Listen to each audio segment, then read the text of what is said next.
So kahapon mga kaibigan, nag-home service tayo sa isang kaibigan nating teacher kung saan install natin yung bagong printer niya sa kanyang laptop mga kaibigan. No? At pagkatapos natin mag-service kay Ma'am Delia, hindi ko na nabidyohan kasi doon mga kaibigan, meron siyang binigay na lumang laptop na HP. Sabi niya hindi na daw nila nagagamit, galing na sa iba't ibang mga technicians at depende na daw sa akin. No? Parang binigay na niya sa atin mga kaibigan na kung pwede pang pakinabangan, for example, pagkuhanan ng mga pyesa. Okay, may consent na siya doon mga kaibigan.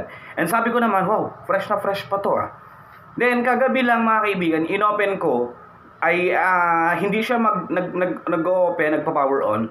So ang ginawa ko, nilinisan ko yung kanyang motherboard. At the same time, pinalitan ko yung RAM at hard disk. Kasi defective na yung RAM at yung hard disk mga kaibigan talagang as in super bagal na or meron ng mga bad sectors. Ipapakita ko sa inyo yung specs. At eto, kasalukuyan natin siyang nire-reformat kasi nilagyan natin ng SSD, yung mga extra SSD natin dito sa shop.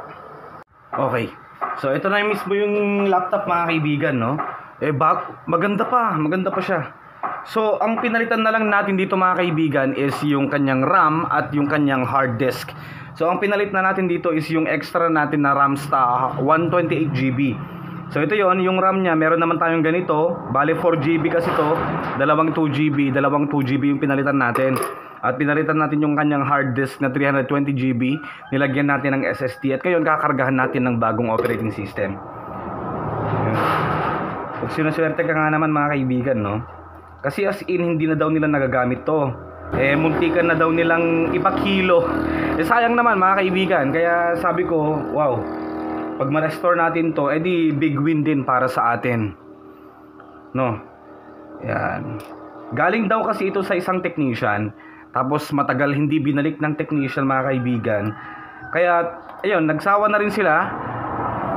Bago pa man maibalik ng technician, nakabili na siya ng bagong laptop, kaya balewala na sa kanya to.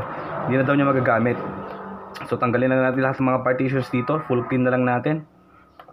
Naka-legacy pa itong mga HP to mga kaibigan.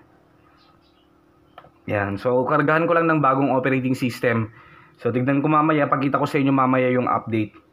Yan. So, merong mga stickers dito. Actually, dito nilagay ko na kagabi. No? Para mas maging maganda naman kahit papano. Kasi marami ng tuklap-tuklap.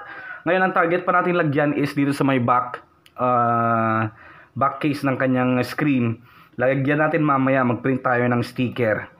Yan, nilagyan ko to. As in, ang dami na kasi mga tuklap din mga kaibigan. So yun, update ko kayo. Kargahan ko lang ng bagong operating system to. Alright, so sa wakas mga kaibigan, no? Na-reformat na natin, nakargahan na natin ng bagong operating system. Ang kailangan na lang natin gawin dito is i-update yung kanyang drivers. Connect natin mamaya sa internet. Tignan natin sa speaker. Oh, working pa! Ang problema na lang dito mga kaibigan is yung kanyang battery. No battery is detected. Or meron namang battery to pero defective na. Given naman yun mga kaibigan considering the age.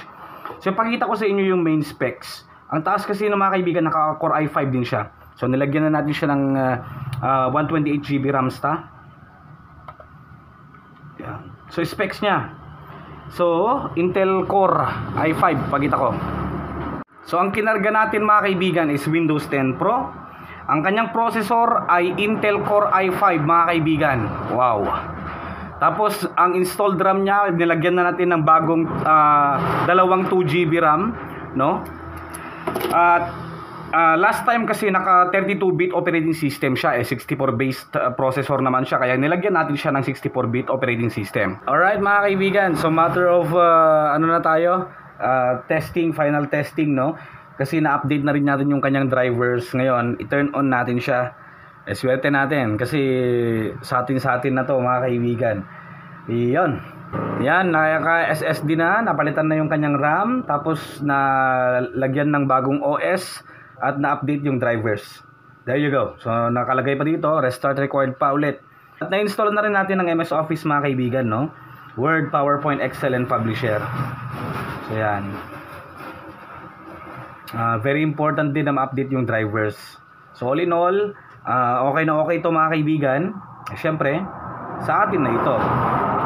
At Yun lang, no?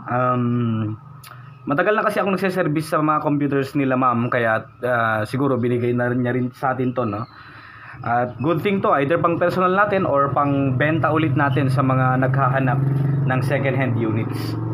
So isa pa nga palang issue mga kaibigan is yung wifi. Pudpud na rin, kaya nalagyan na lang natin ng wifi dongle. But all in all, okay na siya mga kaibigan. Goods na goods. Ang kagandahan dito, Core i5 siya. So yun lang. Maraming salamat sa inyong panonood mga kaibigan.